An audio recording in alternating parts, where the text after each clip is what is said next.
Oke, baik, kita mulai saja untuk pembahasan yang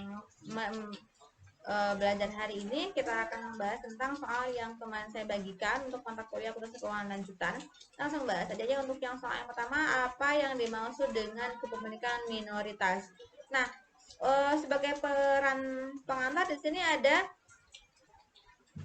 keterangan PTA dan PTC, di mana mereka itu melakukan kombinasi bisnis atau penggabungan usaha yang mengakibatkan adanya keterkaitan antara PTA dan PTC. Nah, di sini contohnya ya, PTA membeli saham PTC atau membeli aset bersih PTC, yang dimana si PTA ini nantinya akan bersifat sebagai investor.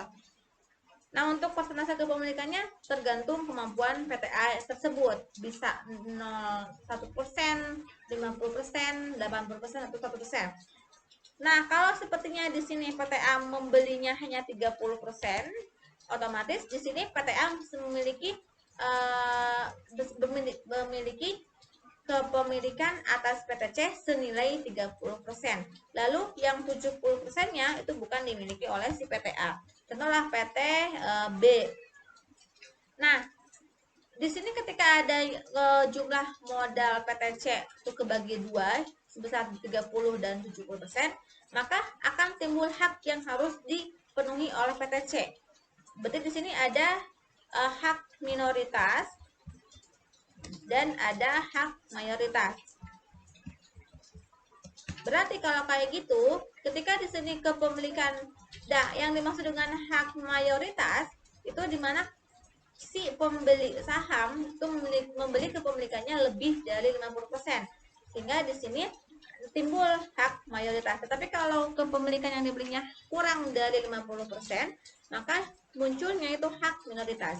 Sehingga kalau untuk penjelasan yang soal yang nomor 1 itu adanya penggabungan usaha yang dilakukan oleh satu entitas, di mana jumlah kepemilikan itu kurang dari 50%. Jadi untuk yang poin 1 jawabannya C. Lalu yang nomor 2, untuk yang kedua, goodwill mencerminkan selisih lebih biaya perolehan dibandingkan dengan apa? Nah, untuk goodwill sendiri itu penjelasannya di sini. Ketika PTA membeli kepemilikan atau membeli aset bersih atau membeli saham entitas PTC, itu kan ada jumlah, ada nominal yang dikeluarkan oleh PTA untuk memperoleh kepemilikan PTC tersebut. Contohnya di sini PTA membelinya 30% dengan mengeluarkan uang 200 juta. Nah, yang 200 juta itu disebut dengan cost akuisisi atau harga akuisisi, harga yang dikeluarkan oleh PTA untuk memperoleh 30% kepemilikan PTC tadi. Nah, lalu untuk berarti kan kalau si PTA membeli ekuitas atau membeli aset bersih PTC, si PTC memiliki nilai juga dong. Berapa sih net aset si PTC-nya itu? Berapa sih jumlah ekuitas PTC tersebut? Nah, sebelum ke sana, sebagai pengetahuan bahwa di sini ketika ada transaksi pengembangan usaha yang dibeli oleh perusahaan yang dibeli oleh entitas, itu yang disebut dengan net aset. Nah, untuk menghitung net aset itu dicarinya dengan total aset dikurangi dengan total kewajiban.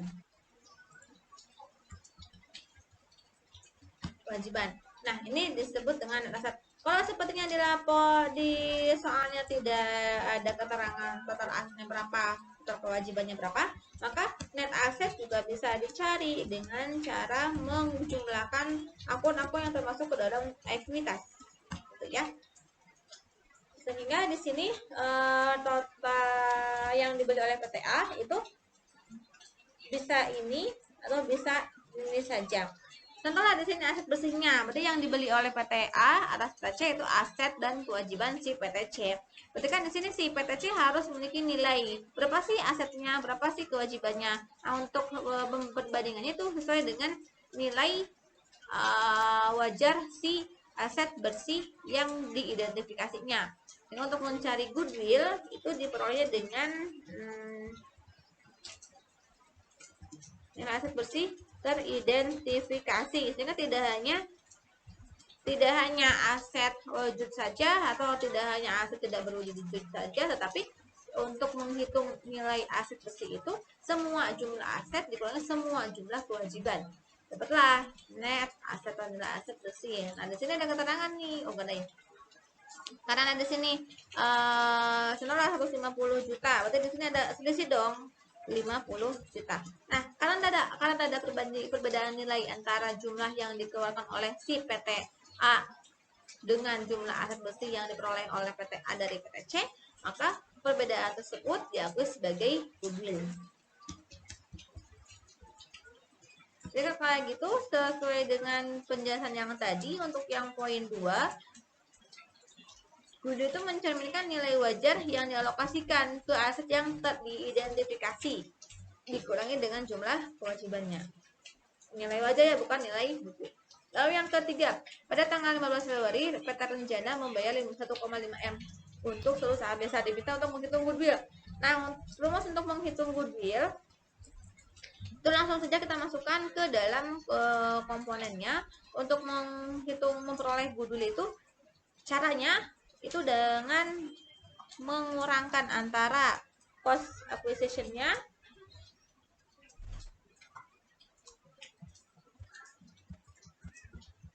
dengan net aset yang dimiliki oleh perusahaan yang dibeli. Di sini ada cost akuisisinya sebesar 1,5 M, maka kita masukkan langsung 1,5 M net aset yang dimilikinya. Nah, kita lihat nih data yang ada di soal ini itu data lengkap laporan fungsi keuangan atau langsung kekayaan bersih. Di sini kan kebetulan saja sudah ada kekayaan bersih 1,22 M. Maka kita tidak perlu capek-capek menghitung berapa jumlah asetnya dan dikurangi dengan berapa jumlah kewajibannya. Langsung aja masukkan yang kekayaan bersih yang ini. Patokannya ke nilai wajar ya, bukan nilai buku. Masukkan ke sini, langsung diperolehlah goodwill 280 juta. Nah, kalau tidak diketahui berapa jumlah kekayaan bersihnya, maka kita harus menghitung nih. Kalau di sini nggak ada, kita harus menghitung dulu berapa jumlah asetnya. Kan kalau untuk jumlah aset tinggal dijumlahkan dari awal sampai aset tetap, nilainya 1570 dan total kewajibannya 350. Lalu kita kurangkan, dapatlah sama jumlahnya 1220. Terus gimana kalau sebetulnya tidak ada keterangan asetnya berapa, kewajibannya juga berapa? Yang ada hanya jumlah ekuitas saja. Yang termasuk ke ekuitas kan banyak ya, ada jumlah modal saham, ada jumlah saldo laba ditahan. Nah, semua akun-akun yang termasuk ke dalam ekuitas itu kita jumlahkan. Itu untuk memperoleh net aset. Itu kalau di soal tidak ada keterangan jumlah aset dan jumlah kewajiban. Lalu berarti jawabannya yang C ya. Lalu yang poin 4, PSAK yang mengatur tentang akuntansi penggabungan usaha itu ada di PSAK 22. Lalu yang kelima, metode yang digunakan untuk pelaporan eksternal jika investor mempunyai pengaruh signifikan. Nah, di sini ketika si PT A membeli aset bersih PT C, itu kan persentasenya bermacam-macam ya. Kalau sepertinya persentase 0 sampai dengan di 20%, itu kita akan menggunakan cost biaya, metode cost biaya deh, cost method. Lalu kalau sepertinya kepemilikannya itu antara 20% sampai dengan 50%, maka itu menggunakan equity method. Dan kalau lebih dari 50% itu akan menggunakan consolidation method.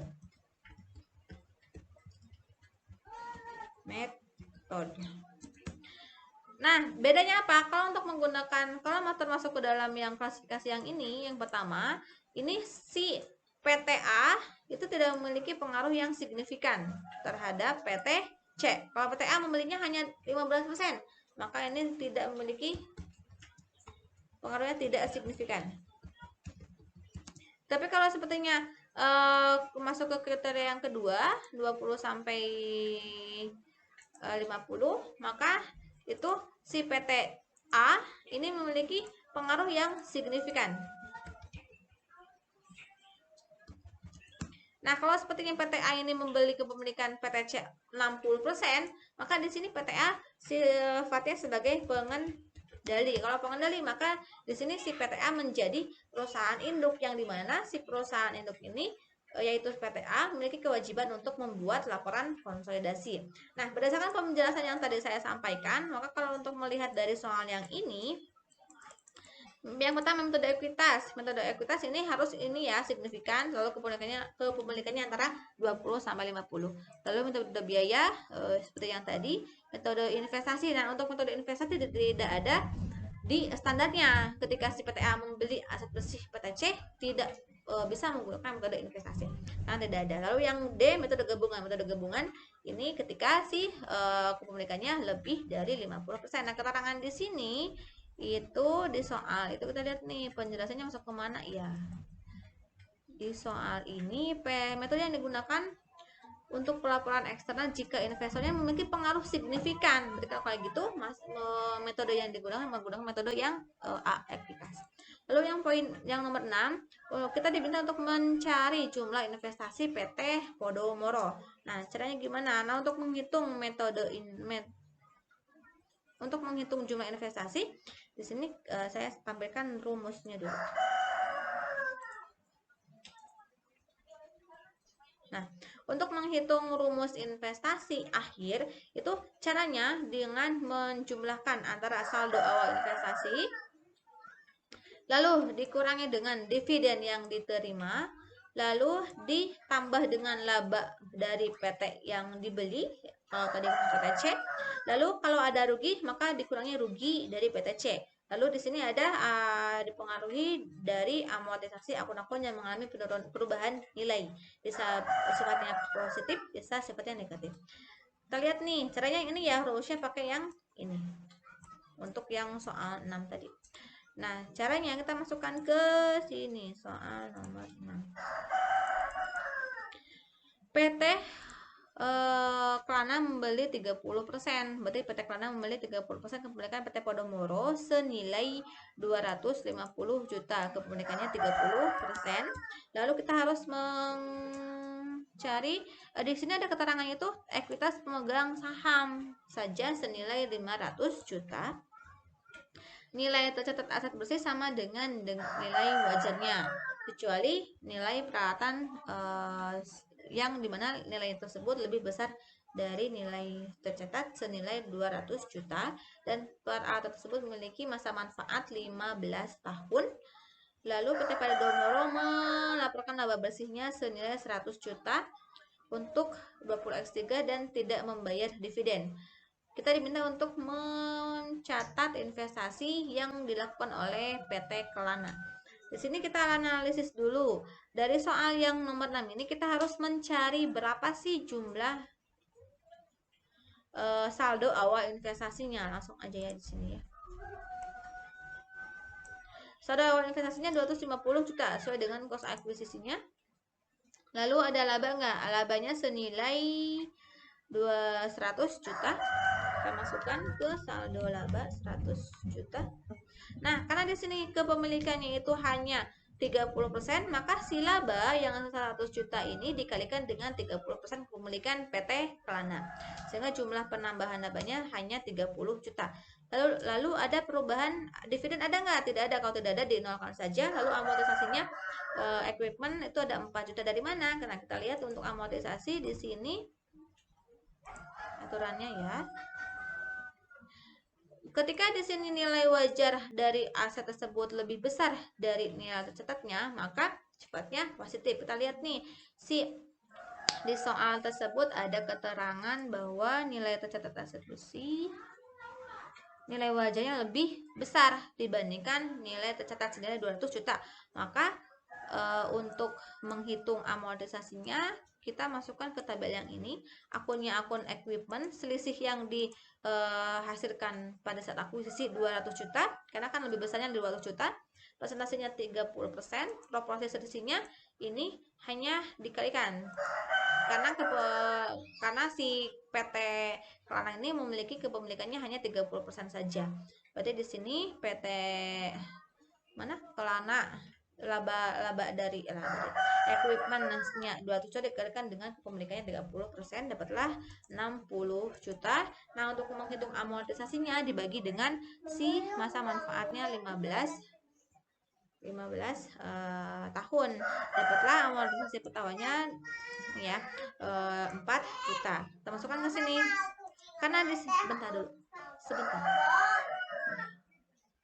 Nah, karena di sini hasil nilai, jika nilai wajah lebih besar dibandingkan nilai tercatatnya, maka alokasinya positif dan ketika diamortisasikan menjadi negatif. Ini ya.